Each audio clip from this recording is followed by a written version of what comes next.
अच्छा, इसके अंदर जैसे बादशाह की उस वक्त किंग जेम्स चूंकि उसका रहने वाला था, ये पॉइंट बड़ा नोट करने वाला है। किंग जेम्स जो है वो स्कॉटलैंड का रहने वाला था, तो इंग्लैंड के लोग उसे लाइक नहीं करते थे, तो उन्होंने एक प्लान बनाया था, उसे कहते हैं गाय फॉक्स प्लान भी कहते हैं, गन पाउडर प्लान भी कहते हैं। ये लिख लें, गन पाउडर प्लान,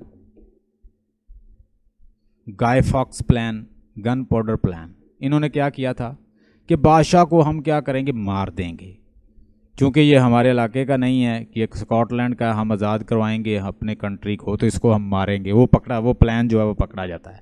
उसको गाय फॉक्स प्लान भी कहते हैं, उसको गन पाउडर प्लान भी कहते हैं। अब ये देखें, इसमें भी बादशाह को मारा गया, उसके अंदर भी प्लानिंग हुई बादशाह को मारने की। तो ये किसी हद तक किंग जेम्स के वो स्टोरी से मिलता जुलता है। उसके बाद इसको कहा जाता है, इसके अंदर 3 चीज़ें हैं, नोट कर लें। Ambitious, violence plus power. Violence भी है, एम्बिशियस भी है, ठीक है, इसका प्रोटैगनिस्ट उसके अंदर वायलेंस भी है और उसके ऊपर पावर भी है। ये तीनों चीज़ें इस प्ले के अंदर हैं। इसमें ह्यूमन एम्बिशियसनेस और एम्बिशियस नेचर दिखाई गई है। लेडी मैकबथ जो है वो मर्डर करने में हेल्प करती है अपने हस्बैंड को, और इसके अंदर डीपेस्ट डिज़ायर जो है वो शो की गई है। No let's discuss summary of the Macbeth. मैंने इसका सारा बैकग्राउंड जो है वो डिस्कस कर दिया है। अच्छा, इसको ज़रा देखें, कुछ कैरेक्टर्स का स्नैपशॉट ले लें, that will be very useful for you. King Duncan जो है उसके 2 बेटे हैं। किंग डंकन के कितने बेटे हैं? 2 बेटे हैं। एक का नाम है मैल्कम और एक का नाम है डोनल बैन। डोनल बैन जो है ये छोटा है और मैल्कम जो है ये बड़ा है, ये एल्डर है, ठीक है। ये इसके 2 बेटे हैं। अब होता यूँ है कि स्टोरी स्टार्ट होती है, मैं थोड़े से करैक्टर आपको बता दूं। ये किंग डंकन जो है ये रहने वाला है, किंग डंकन कहाँ का है? स्कॉटलैंड का एक किंग है, ठीक है। उसके बाद थेन ऑफ क्लेमस जो होता है, थेन ऑफ क्लेमस होता है, नाम है उसका मैकबथ, ठीक है। और ये रास्ते में आ रहे होते हैं तो इनको 3 विचेस मिलती हैं। वो से कहती हैं कि O Thane of Cawdor, O king of Scotland.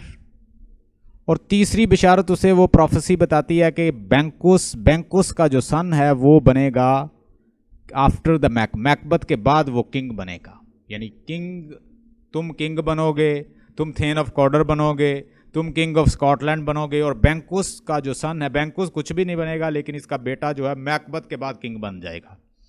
अब ये उसने बिशारत दे दी विचेस ने, और ये बहुत ज़्यादा ख़तरनाक, जो उस वक्त लोग जो थे वो विचेस पे बड़ा बिलीव रखते थे। एलिजाबेथन एज में क्या थे लोग, बहुत ज़्यादा बिलीव करते थे विचेस के ऊपर।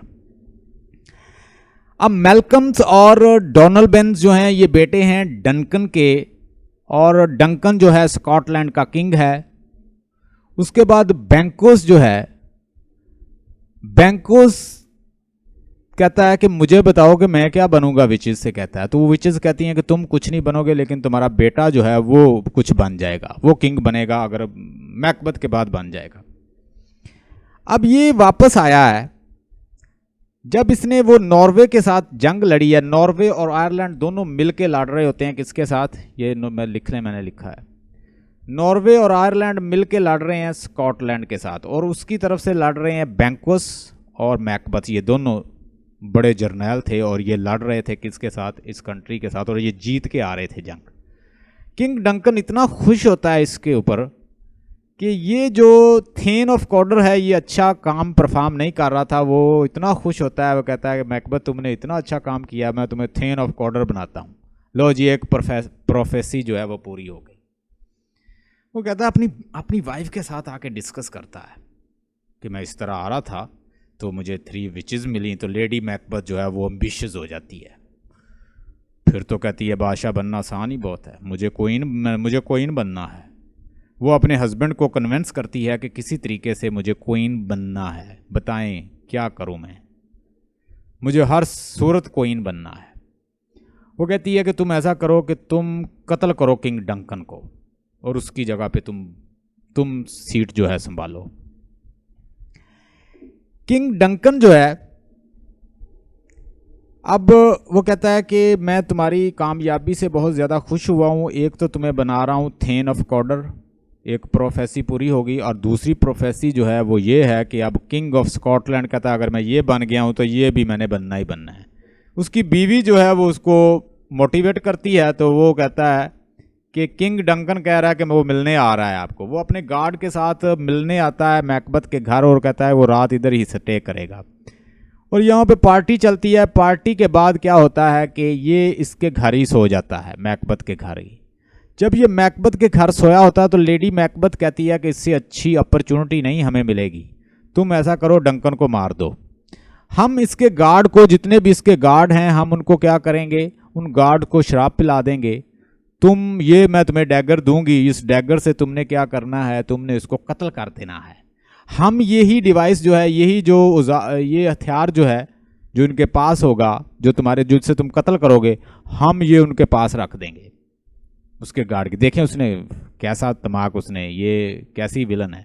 वो कहता है नहीं ये मेरा मेहमान है, मैं ऐसा नहीं कर सकता। वो कहती तुम तो हो ही बुज़दिल, तुम तो मर्द ही नहीं हो।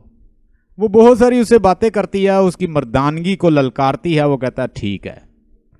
वो ये उसको डैगर ला के देती है और ये क्या करता है, इसको डंकन को मार देता है। और ये जो टूल होता है, हथियार जो होता है, ये डैगर जो है वो कहाँ रख देता है, इनके पास रख देता है। जब सुबह होती है तो लोग जो हैं वो जमा होते हैं, तो ये उन गार्ड्स को पहले ही मार देता है और लोगों को ये शो करता है कि देखो इन्होंने हमारे बादशाह को मार डाला था तो मैंने लिहाजा इनको मार दिया है।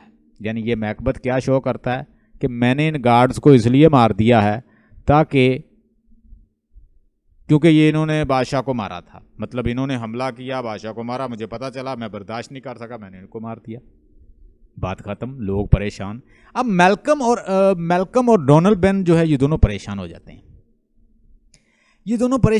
हैं। अब ये कह रहे हैं कि अगर जिस बंदे ने हमारे बाप को मार डाला है, वो इतने खौफजदा होते हैं। वो बेचारे कहते हैं कि अब हमारी बारी है, वो हमें भी मारेगा क्योंकि हम भी तो वारिस हैं।